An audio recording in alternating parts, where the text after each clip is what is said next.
There is a specific kind of silence that belongs only to spaces untouched by human breath for decades. When Sarah drove her sledgehammer through the rotting drywall of the abandoned house she had purchased with her last pennies, she wasn't looking for buried treasure. She was just trying to fix a draft. But as the plaster crumbled, revealing a heavy, iron-bound oak door, sealed shut with industrial bolts, the temperature in the hallway plummeted. What she found behind that wall wasn't just a forgotten room. It was a perfectly preserved tomb of secrets that would shatter her identity, expose a multi-million-dollar empire, and prove that the family who had just thrown her away to starve had been living a monstrous lie. To understand how Sarah Jenkins found herself standing in the mold-infested ruins of a forgotten Victorian home in Blackwood, Pennsylvania, you have to understand the gilded cage she was violently shoved out of. The Jenkins family of Boston did not simply have money, they wielded it like a blunt instrument. Richard Jenkins, Sarah's father, was a titan of commercial real estate. He was a man composed entirely of sharp angles and colder calculations, a man who viewed his children not as offspring, but as assets in his portfolio.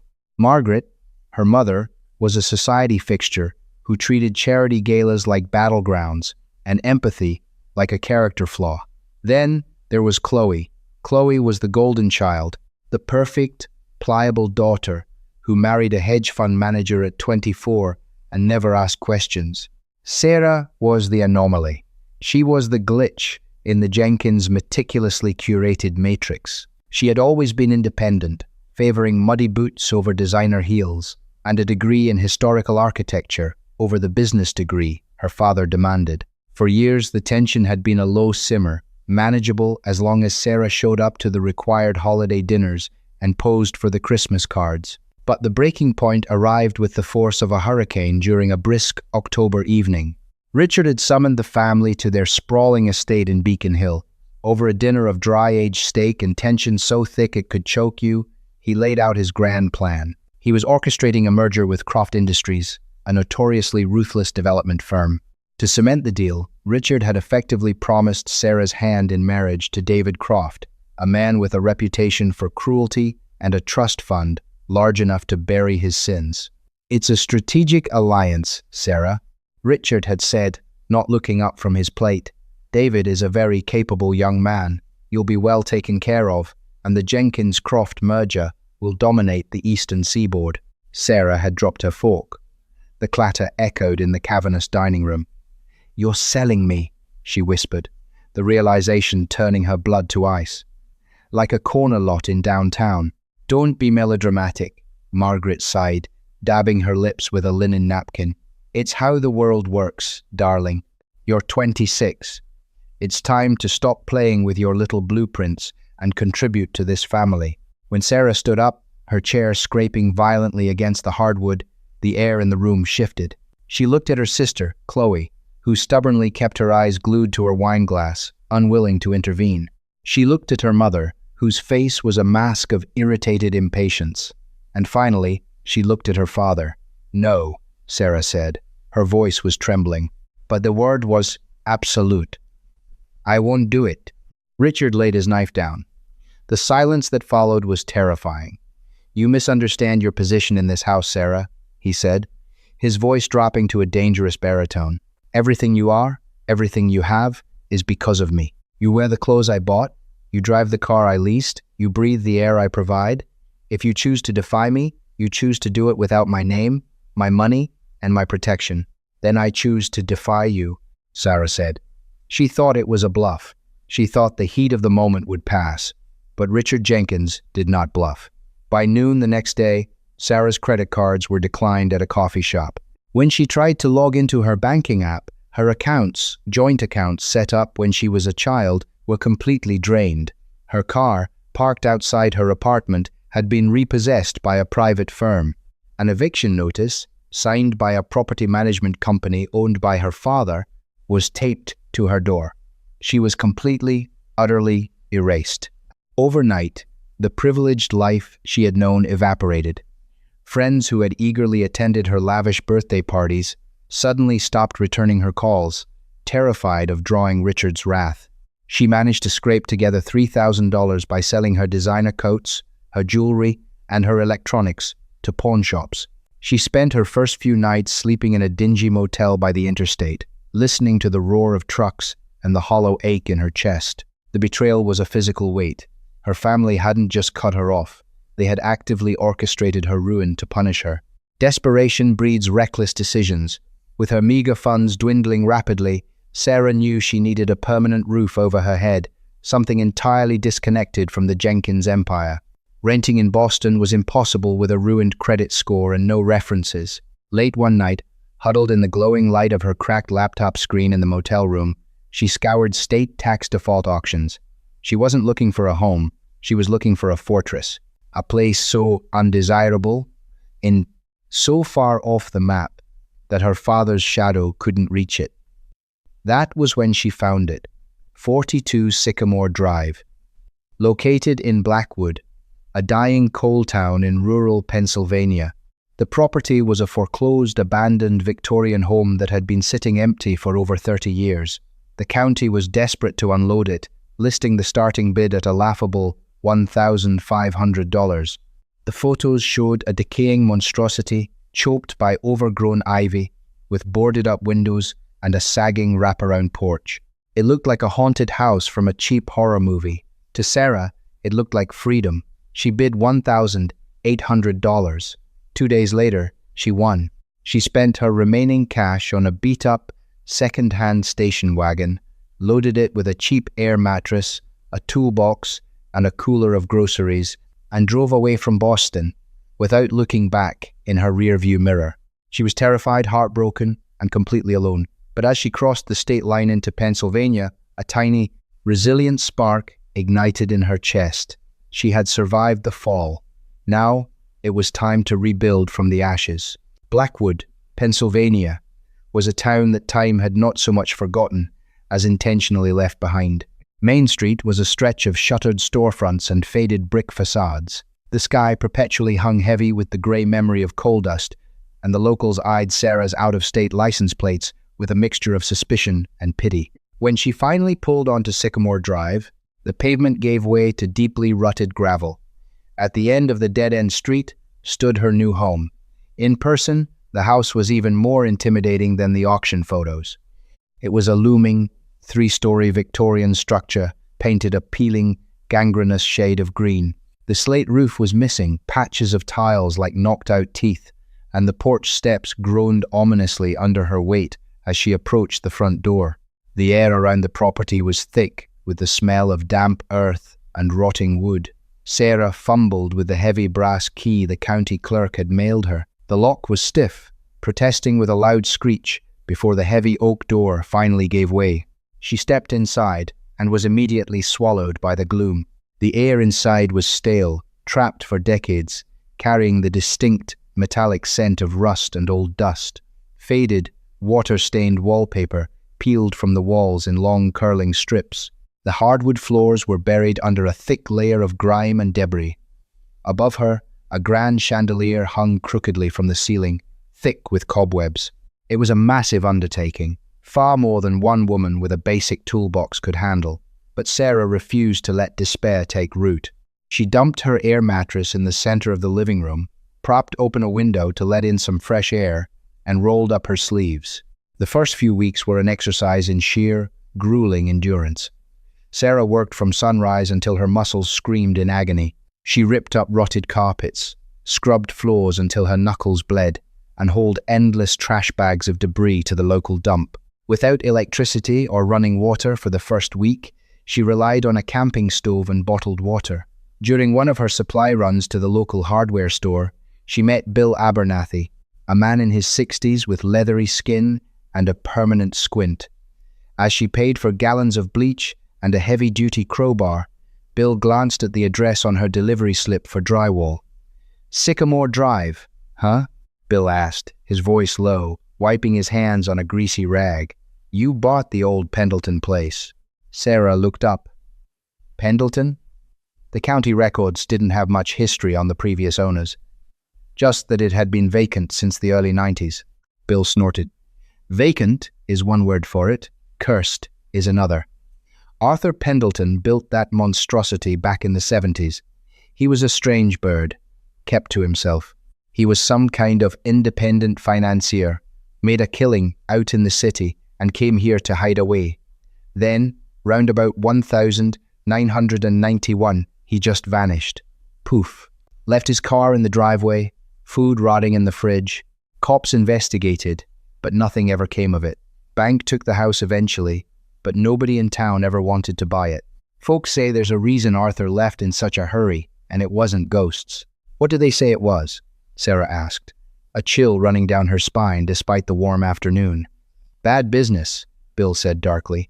Men in suits used to come by the house late at night in the months before he disappeared. City men. Dangerous men. You be careful up there, little lady. Old houses hold on to their history, whether you want them to or not. Sarah brushed off Bill's warnings as small-town gossip, but as the autumn nights grew longer and colder, the house on Sycamore Drive began to exert a strange psychological weight. It started with the drafts. No matter how much caulk she used or how many windows she sealed with plastic sheeting, an icy breeze seemed to constantly snake its way through the second-floor hallway. At night, lying on her mattress, she would hear the house settle, a normal occurrence for old homes, but sometimes the noises sounded less like settling wood and more like deliberate, rhythmic tapping coming from deep within the walls. As an architecture major, Sarah had a keen eye for spatial relations. During her third week, she decided to map out the second floor to plan out the plumbing renovations. With a tape measure and a clipboard, she began calculating the square footage. The second floor consisted of 3 bedrooms and a long, narrow hallway. The master bedroom sat at the end of the hall. Sarah measured the interior walls of the master bedroom, then went out to the hallway and measured the exterior distance to the next adjacent room. She frowned, looking at her clipboard. She did the math again. There was a discrepancy, a massive one. According to the interior measurements of the master bedroom and the guest room next to it, there should have been a shared adjoining wall, but the hallway measurements indicated that there was an 8-foot gap between the 2 rooms, 8 feet of unaccounted space. She walked outside into the overgrown backyard and looked up at the second story. There was a window on that side of the house, a small, circular, stained glass window that did not correspond to any room she had been inside. Sarah's heart began to race. She ran back upstairs and stood in the hallway, pressing her hands against the faded, rose-patterned wallpaper between the master bedroom and the guest room. The wall felt solid. She knocked on it with her knuckles. Thud, thud. It wasn't hollow like standard drywall. It sounded dense, thick, and heavy. She went to the guest room and pressed her ear against the wall that should have backed up to the master bedroom. Silence. She walked to the master bedroom and did the same. Nothing. But when she returned to the hallway, the temperature dropped noticeably. The icy draft she had been fighting for weeks wasn't coming from the windows. It was seeping out from under the baseboards of this solid, impenetrable wall. Sarah backed away, her breath visible in the sudden cold air of the hallway. Her architectural training told her this wasn't a mistake by the builders. You don't accidentally enclose an 8 by 12 foot space in the center of a house. It was deliberate. Someone had gone to great lengths to seal this area off entirely, plastering and papering over it so seamlessly that it vanished from the house's layout. Bill Abernathy's words echoed in her mind. Arthur Pendleton vanished. Bad business. She looked at her watch. It was 4:00 p.m. The sun was beginning to dip below the tree line, casting long, skeletal shadows through the hallway. A rational person would have waited for daylight. A rational person might have even called the local police. But Sarah Jenkins had been stripped of her rationality the night her father threw her out like garbage. She was tired of secrets. She was tired of locked doors. She marched downstairs, her boots echoing on the hardwood, and grabbed her heavy-duty sledgehammer. The sledgehammer felt incredibly heavy in Sarah's hands as she stood before the blank expanse of wallpaper in the second-floor hallway. She took a deep breath, her lungs filling with the metallic dust of the old house, planted her feet, and swung. The steel head of the hammer crashed into the plaster with a deafening crack. Dust exploded outward in a thick, choking cloud. Sarah coughed, waving her hand in front of her face, and peered into the indentation. Behind the layer of floral wallpaper, and fragile lath, her hammer had struck wood. Not structural 2x4s, but solid, finished timber. She swung again, harder this time. The plaster shattered in larger chunks, falling to the floor in a heap. With her third and fourth swings, she cleared a hole large enough to see what was hiding behind the false wall. It was a door, but it wasn't a standard interior bedroom door. It was a massive, reinforced slab of solid oak, bound with thick strips of blackened iron. It looked like the door to a medieval dungeon, entirely out of place in a Victorian residential home. The strangest part was the lock. There was no keyhole. Instead, the door was sealed shut from the outside with 3 heavy-duty steel deadbolts, the kind used for commercial warehouses, screwed directly into the doorframe. Whoever had sealed this room hadn't just wanted to hide it. They wanted to make absolutely certain that nothing inside could ever get out, or that no one could ever get in. A shiver racked Sarah's body, entirely unrelated to the freezing draft pouring through the cracked plaster. She set the sledgehammer down and grabbed her heavy crowbar. The steel bolts were rusted, fighting her every inch of the way. She braced her boots against the wall, putting her entire back into the effort. The muscles in her arms burned, her palms blistering against the metal of the crowbar. With a sickening screech of tearing metal and splintering wood, the first bolt gave way. The second followed 20 minutes later. By the time she pried the third bolt loose, she was drenched in cold sweat, the hallway completely dark, save for the harsh beam of her battery-powered work lantern. Sarah placed her hand on the cold iron handle of the oak door. She pushed. The hinges screamed a high, agonizing protest, a sound that seemed to echo through the empty house for minutes. The door swung inward, heavy and sluggish, resisting the movement. The smell hit her first. It was overpowering, a scent of dry rot, old paper, leather, and something underneath it all that smelled faintly, sickeningly sweet, like dried tobacco and copper. Sarah raised her lantern, the beam slicing through the absolute darkness of the secret room. Dust motes danced wildly in the light. As her eyes adjusted, the layout of the hidden space began to take shape. It wasn't an empty void, and it wasn't a storage closet. It was an office.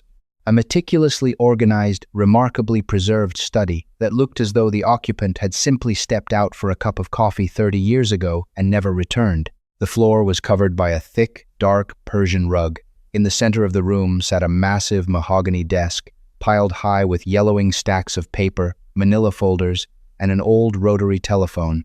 Behind the desk, pushed against the far wall, was a towering metal filing cabinet and a large, heavy-duty floor safe, its dial gleaming dully in the lantern light. The small, circular stained glass window she had seen from the outside was heavily draped with thick, velvet curtains, blocking out any external light. Sarah stepped over the threshold, her boots muffled by the rug. The silence in this room was oppressive. It felt heavy, like the air pressure before a violent storm. She walked slowly toward the desk.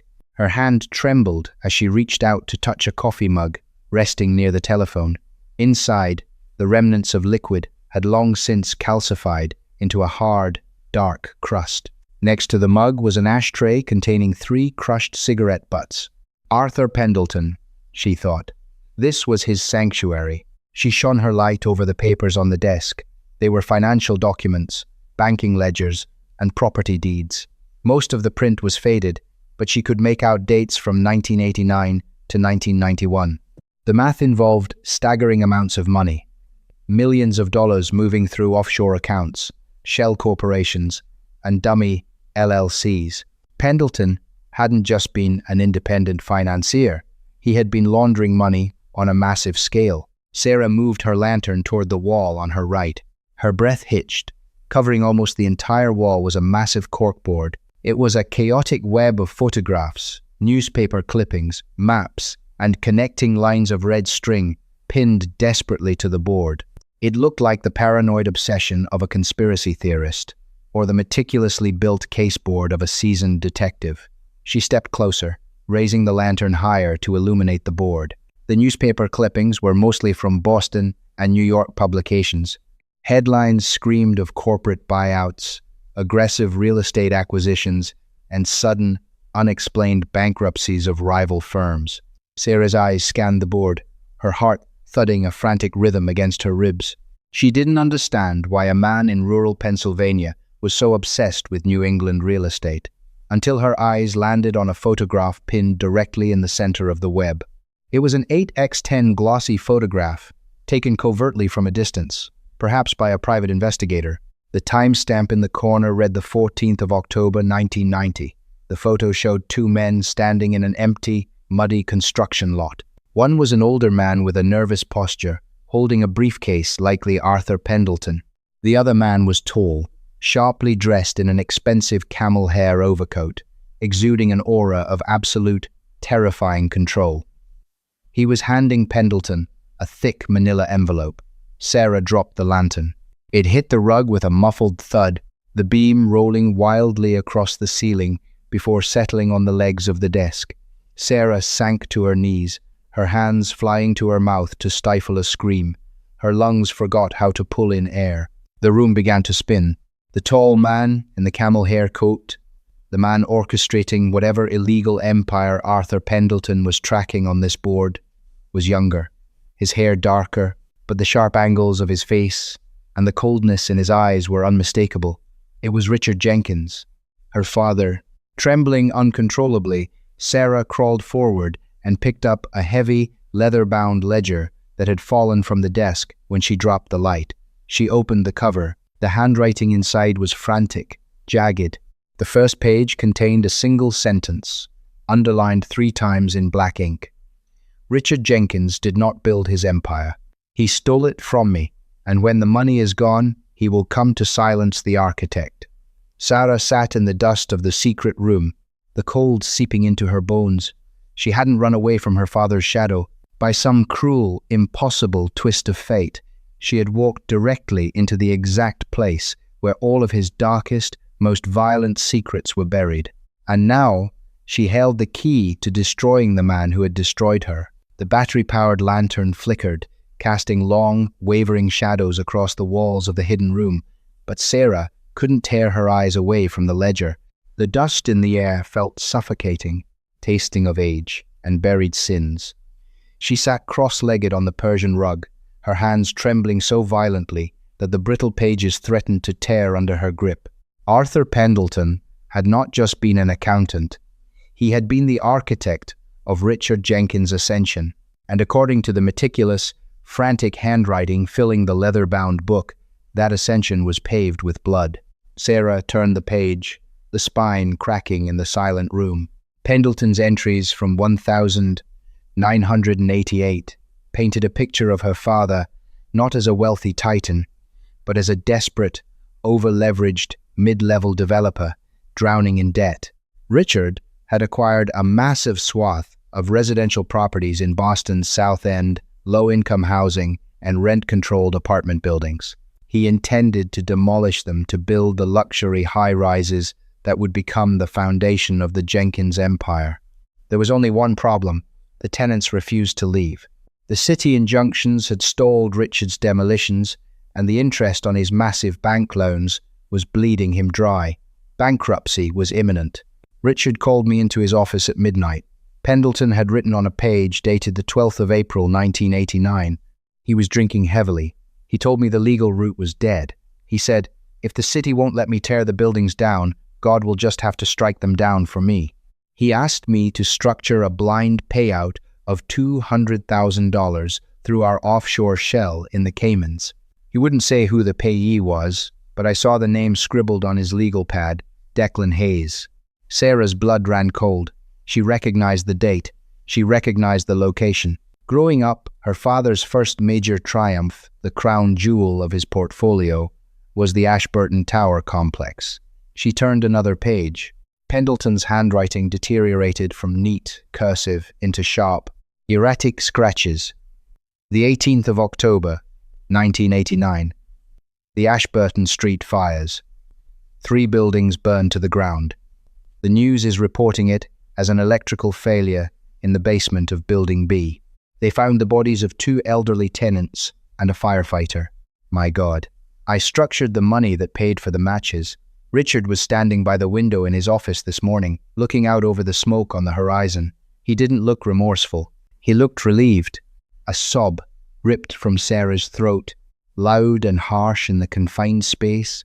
She clamped a hand over her mouth. Her father wasn't just a cold, manipulative patriarch who viewed his family as chess pieces. He was a murderer. Every designer dress she had worn, every tuition check paid to her Ivy League university, the food she had eaten her entire life, it was all paid for by the ashes of innocent people. The rest of the ledger detailed how Pendleton, terrified and guilt-ridden, began quietly collecting evidence. He kept the wire transfer receipts to Declan Hayes, a known arsonist connected to the Irish mob in South Boston. He kept audio tapes listed in the ledger as being locked in the floor, safe behind the desk of Richard, openly discussing the bribery of city fire inspectors to falsify the arson reports. Pendleton had tried to build an insurance policy. Instead, he built his own coffin. The 3rd of November, 1990. The final entry read. The ink was smudged, as if written in a blind panic. He knows. Richard found out. I kept the Hayes receipts. He sent Collins to my office in the city, but I slipped out the freight elevator. I drove straight to Blackwood. I can't run with the files. His men are watching the airports and the train stations. If they catch me with the evidence, I'm a dead man. I have to seal the room. I have to leave the house looking like I just stepped out. Maybe if he thinks I took the evidence with me, he'll chase a ghost and leave this place alone. If anyone ever finds this, look in the floor safe. The combination is Beatrice's birthday. God forgive me. Sarah slowly closed the ledger. The silence of the abandoned house suddenly felt less like a sanctuary and more like a trap. Pendleton had vanished 30 years ago. He was almost certainly dead, silenced by her father's fixers. And the evidence that could tear down a billion-dollar empire and send Richard Jenkins to federal prison for the rest of his life was sitting right in front of her. She wasn't just a disowned daughter anymore.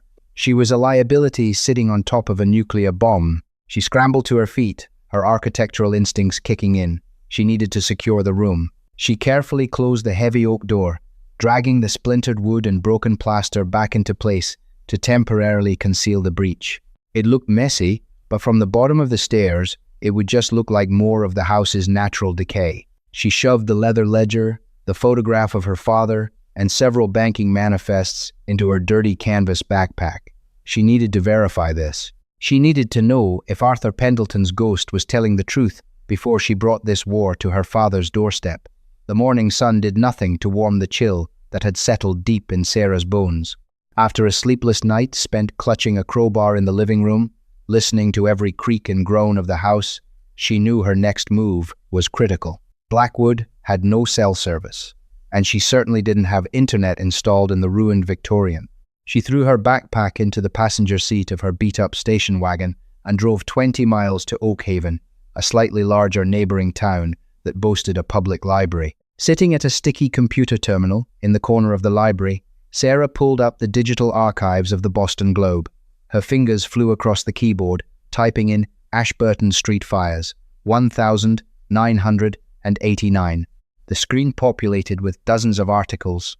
The black and white photos mirrored the clippings on Pendleton's corkboard. Tragedy in the South End. 3 dead in Inferno. City inspectors. Rule fire accidental. She cross-referenced the name Declan Hayes. A 1994 article popped up.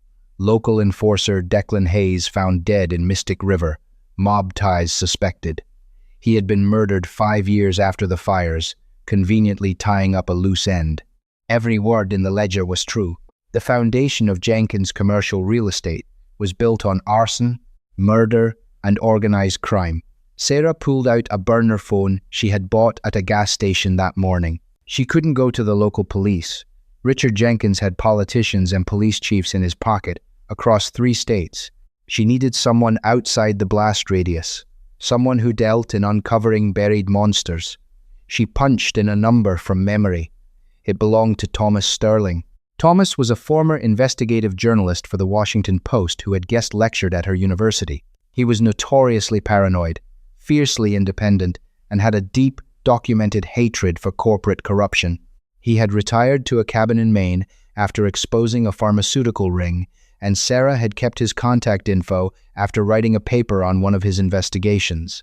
The line rang 4 times before a gruff voice answered. "Sterling, Mr. Sterling," Sarah said, keeping her voice low and steady despite the adrenaline surging through her veins. "My name is Sarah Jenkins. I took your seminar on structural corruption 3 years ago. I have a story for you. Actually, I have more than a story. I have the paper trail." A heavy pause hung on the line. "Jenkins," Thomas said, his tone shifting from bored to razor-sharp. "As in, Richard Jenkins, the real estate mogul?" "He's my father," Sarah said, swallowing hard. "And I have handwritten ledgers, wire transfer, receipts, and photographs, proving he orchestrated the Ashburton Street fires in 1989 to clear the land for his first high-rises. I also have evidence he had his accountant, Arthur Pendleton, killed to cover it up." She heard the sound of a chair scraping loudly over wood on the other end of the line. "Where are you?" Thomas demanded. "I can't tell you that yet, but I need to know how to open a Mosler floor safe from the 1970s without tripping an internal locker, and I need to know how to get this evidence to the FBI without my father's people intercepting it." "Sarah, listen to me very carefully," Thomas said, his voice dropping to an urgent whisper. "If what you are saying is true, you are in immediate danger. Men like your father do not leave loose ends. If you found Pendleton's cash, it means you are standing in a blind spot. Do not use your credit cards. Do not use your real phone. Have you put your name on anything public recently?" Sarah's stomach plummeted to the floor. The world tilted violently. "The house," she whispered, her voice cracking. "I bought the house at a county tax auction last month. The deed is registered in the public county records under my real name." "Get out," Thomas snapped. "If your father has a family office, they run automated algorithmic sweeps on public registries for the names of his family members to manage PR and asset tracking. They will flag the purchase, and when they cross-reference the property history and see it belonged to Arthur Pendleton, they'll know I found it," Sarah finished, terror gripping her throat. "Leave the house now," Thomas ordered. "Take what you have and drive north. I'll text an address to this number. Do not pack. Do not hesitate." Sarah hung up the phone. She sprinted out of the library, practically throwing herself into the driver's seat of her station wagon. She broke every speed limit on the county roads, leading back to Blackwood. She just needed to get back to the house, to retrieve the rest of the files from the corkboard and try to crack the floor safe. She couldn't leave the audio tapes behind. They were the nail in her father's coffin. But as she turned onto the deeply rutted gravel of Sycamore Drive, her heart slammed against her ribs. Parked at the end of the dead-end street, resting directly in front of the peeling green porch of her abandoned Victorian, was a sleek, black Lincoln Navigator. Its tinted windows reflected the grey afternoon sky, impenetrable and menacing. It was a vehicle that belonged in a high-security corporate garage in Manhattan, not in a dying coal town. 2 men in dark suits were standing on her front lawn. One of them, a broad-shouldered man with a military buzz cut, was casually walking up her front steps, pulling a heavy, matte black handgun from an interior holster. Thomas Sterling was right. The automated sweeps had flagged the deed. Richard Jenkins hadn't just cut his daughter off to teach her a lesson. He had accidentally driven her straight to his buried secrets. And now, his cleaners were here to finish what they started 30 years ago.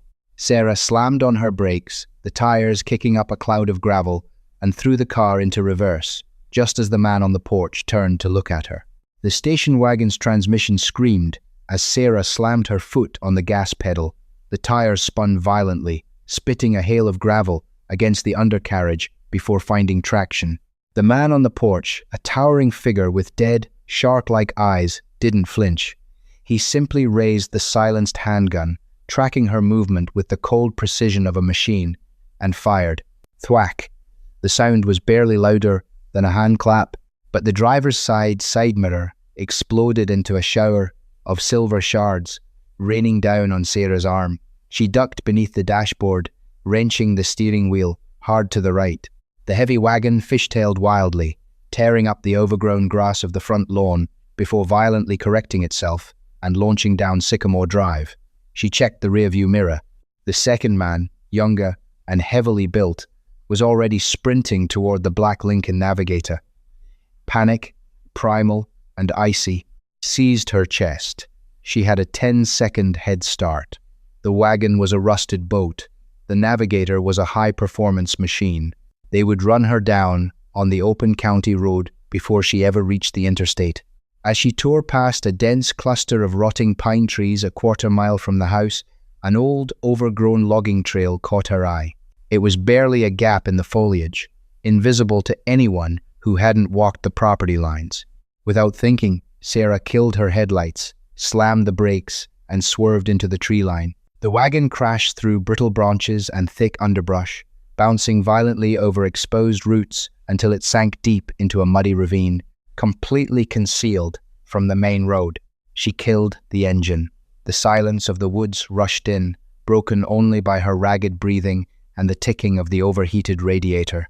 Seconds later, she heard the roar of the Navigator's engine tearing down Sycamore Drive, speeding past her hidden position toward the highway.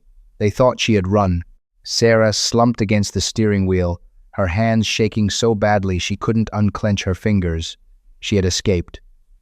All she had to do was hike through the woods, flag down a passing truck on the highway, and meet Thomas Sterling in Maine. She had the ledger. She had the wire transfer receipts. But as she stared at the leather book in her passenger seat, a sickening realization washed over her. Her father paid teams of lawyers millions of dollars a year to make his problems disappear.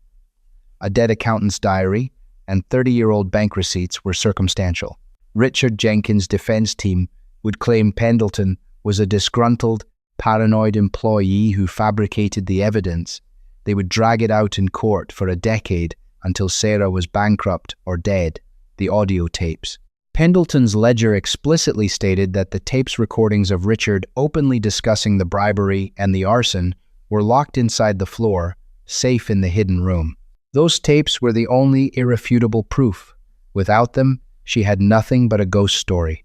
Sarah looked back toward the direction of the house. The cleaners would realize they'd lost her on the highway. They would circle back to search the property. She had maybe 15 minutes to do the most terrifying thing she had ever done in her life: go back inside. She grabbed the ledger, shoved it into her backpack, and slipped out of the car. She moved through the dense woods like a ghost, her boots sinking into the damp earth. The towering Victorian house loomed through the trees, an imposing, rotting monolith against the grey sky. The front door was kicked wide open.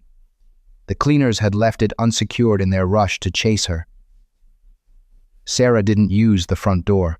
During her renovations, she had discovered the old coal chute at the back of the house, leading directly into the cellar. She slid down the rusted metal ramp, landing silently on the dirt floor of the basement. The air down here was thick with mildew and decay. Above her, the floorboards groaned. They were back. Heavy, deliberate footsteps echoed from the first floor. Thud, thud, thud. They were sweeping the rooms. "Check the perimeter." A deep voice, the man from the porch, barked, muffled by the wood above. "If she circles back, I want her put down immediately. I'll clear the upper floors. Mr. Jenkins wants the property sterilized." Sarah's blood turned to ice water. She had to move. She bypassed the main staircase, creeping instead toward the narrow, incredibly steep servant stairs tucked behind the kitchen pantry. These stairs were built for domestic workers in the 1800s to move unseen through the house, leading directly to the second-floor back hallway. She ascended in total darkness, testing every wooden step with her weight, before committing, terrified a squeaky board would give her away. The dust coated her throat, making her eyes water. When she reached the second-floor landing, she pressed her ear to the door. She could hear the man, the one with the buzz cut, walking through the master bedroom, kicking over her paint cans and tossing her air mattress aside. She had less than 2 minutes. Sarah slipped into the hallway. The shattered drywall gaped open like a wound. She stepped over the rubble and slipped into the secret room, pulling the heavy oak door shut behind her as quietly as she could. She didn't dare turn on her lantern. The faint slivers of daylight bleeding through the heavy velvet curtains of the stained glass window were all she had. She dropped to her knees behind the massive mahogany desk, her fingers frantically brushing away the dust from the steel dial of the Mosler floor safe. The combination is Beatrice's birthday. Pendleton's words echoed in her mind. Who was Beatrice? She hadn't read the entire ledger. In a blind panic, Sarah unzipped her backpack and pulled out the leather book. Squinting in the gloom, she flipped to the inside cover, praying for a dedication. There, written in faded, elegant script, was a short inscription. To my beloved Beatrice, you left this world too soon, but your light remains. The 14th of October 1942, the 8th of June 1985, the 14th of October 1942. Sarah's fingers flew to the dial. The 14th of October 2042. She spun it right to 10. Left, past 0 to 14. Right to 42. She grabbed the heavy steel handle and pulled. Nothing. The safe remained firmly locked. Damn it. She hissed under her breath. A bead of sweat stung her eye. In the hallway outside, she heard the master bedroom door violently slam open. The footsteps were moving toward the hallway, toward the broken wall. She had the date wrong. If the combination wasn't her birth date, maybe it was just the day and month, or the year. She looked at the date again. October 14. It was the same date stamped on the photograph of her father and Pendleton. It was the day the bribe was paid. Pendleton hadn't used Beatrice's actual birth date. He had used the day she was born, the 14th, as a cipher for the day his soul died. She spun the dial, resetting it. What were the numbers on the photograph? The 14th of October, 2090. Right to 10. Left, past 0 to 14. Right to 90. She gripped the handle. She heard a sharp intake of breath from the hallway.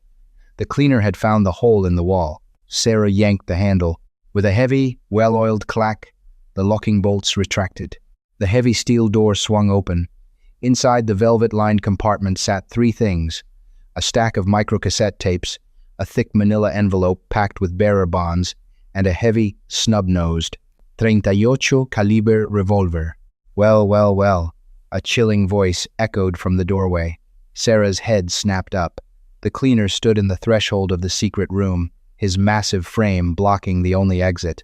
The silenced handgun was gripped loosely in his right hand. He looked at the chaos of the corkboard, the papers on the desk, and finally, down at Sarah. A cruel, humorless smile touched his lips. "Your father warned me you were stubborn, miss." "Jenkins," he said, stepping fully into the room. "He said you had a habit of putting your nose where it didn't belong. It's a shame. You should have just stayed in that cheap motel." The air in the room stalled, thick with the scent of 30-year-old dust and immediate, suffocating panic. Sarah remained frozen on her knees, her trembling hand resting inches from the open Mosler safe. "He sent you to kill his own daughter," Sarah whispered, her voice eerily calm despite the violent shaking in her legs. The cleaner chuckled, a dry, rattling sound that echoed off the corkboard. "Richard Jenkins doesn't have daughters, sweetheart. He has liabilities. And right now, you are a glaring one. Step away from the desk." He raised the silenced handgun, aiming directly at her chest. Sarah knew if she moved, she was dead. "My father is a brilliant man," she said, raising her voice to command his focus. "But he made one critical mistake 30 years ago." The cleaner frowned, his finger tightening on the trigger. "What?" He didn't realize Arthur Pendleton owned a gun. In a blur of sheer, unadulterated terror, Sarah plunged her hand into the velvet-lined safe, her fingers wrapping around the cold steel of the .38 caliber revolver. She aimed blindly over the heavy mahogany desk and pulled the trigger. The explosion was deafening. The revolver, unfired for 3 decades, kicked violently, nearly snapping her wrist. The bullet didn't hit the cleaner. Instead, it tore through the heavy oak doorframe inches from his head, sending a lethal shower of jagged wooden shrapnel directly into his face.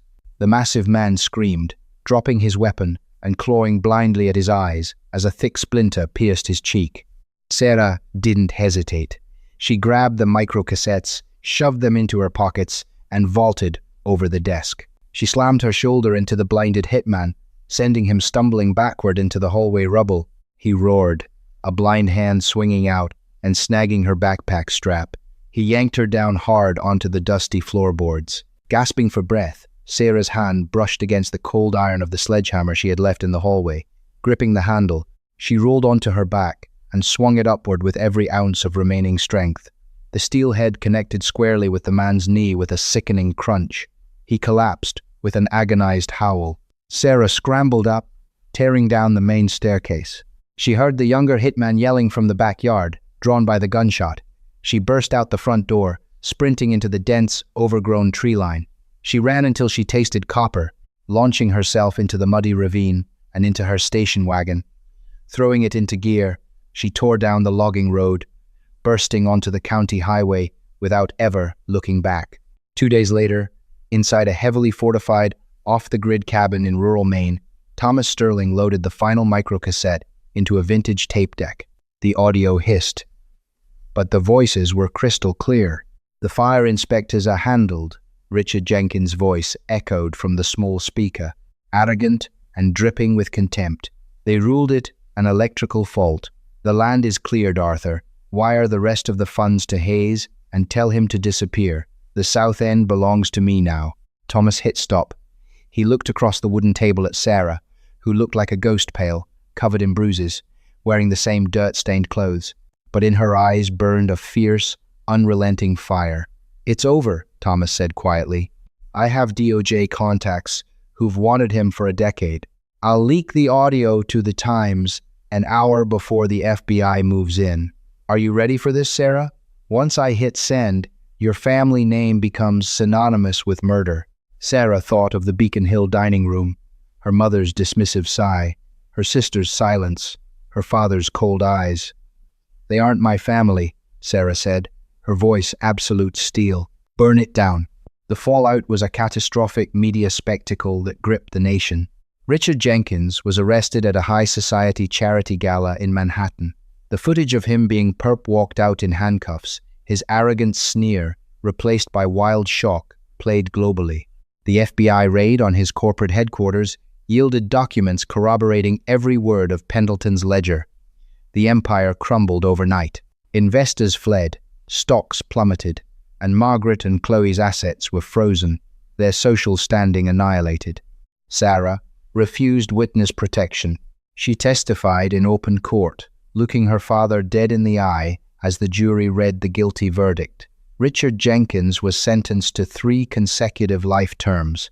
A year later, Sarah stood on the front lawn of 42 Sycamore Drive in Blackwood.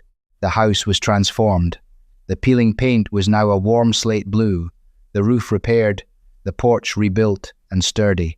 She had used the small FBI reward money to finish the renovations, turning the rotting tomb into a beautiful home. She transformed the secret room into her architectural studio. Sarah Jenkins had lost everything, but in the ruins of a forgotten house, she had finally found herself. What would you do if the walls of your own home whispered the darkest secrets of your bloodline? Sarah's harrowing journey from a disowned daughter to the architect of a billionaire's downfall proves that the past is never truly buried. It just waits for the right person to break down the wall. This story is a testament to the fact that absolute power is an illusion. And sometimes, the most dangerous thing you can do to a survivor is leave them with nothing left to lose. If this deep dive into the shadows of corporate greed, family betrayal, and a haunted Victorian secret room kept you on the edge of your seat, smash that like button. Don't forget to share this video with your fellow true crime and mystery lovers. Subscribe to the channel and hit the notification bell so you never miss out on our next deep dive into the unbelievable stories hiding just behind the drywall of reality.